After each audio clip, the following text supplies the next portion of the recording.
多唔同嘅同兒童之家嘅人咧，有不同嘅關係咧，對我嚟講都係一個祝福嚟嘅。8歲就開始返教會，即係當時嘅孩子咧，佢哋同我一齊參加嗰個主日學，參加嗰個兒童詩班，咁所以已經認識咗有一啲孩子，原來佢哋住喺院舍嘅喎。當我咁細個嘅時候已經識得佢哋，就好似一齊成長嘅朋友咯。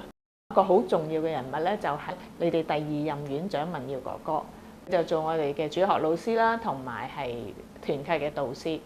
咁我咧第一次小孩子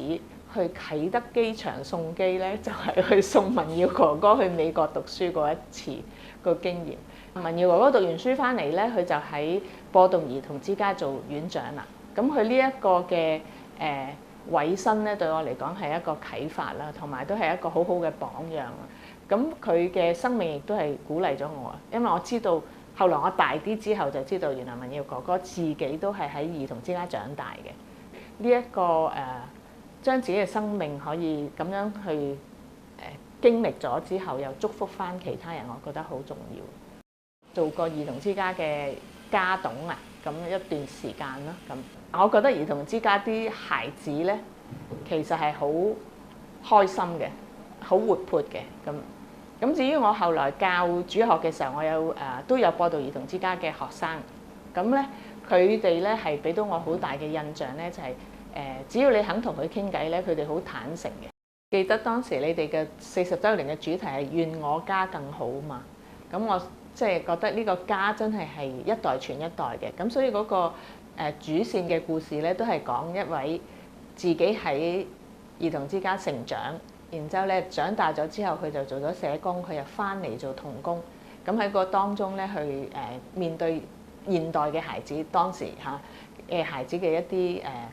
即係棘手嘅情況咧，自己就會撩翻起自己生命故事裏邊嘅一啲即係無論係成長嘅過程啦，或者自己一啲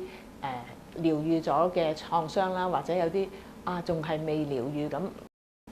個故事就係想講翻喺呢度工作嘅人，唔係淨係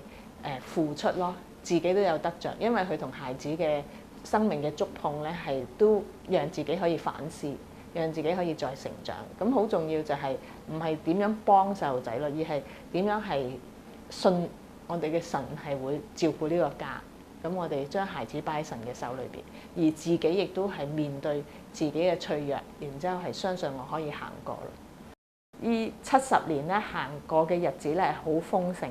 但係好重要咧係有主嘅愛，因為每一個嚟參與嘅人，或者你哋被安排住喺播道兒童之家咧，都係因為神嘅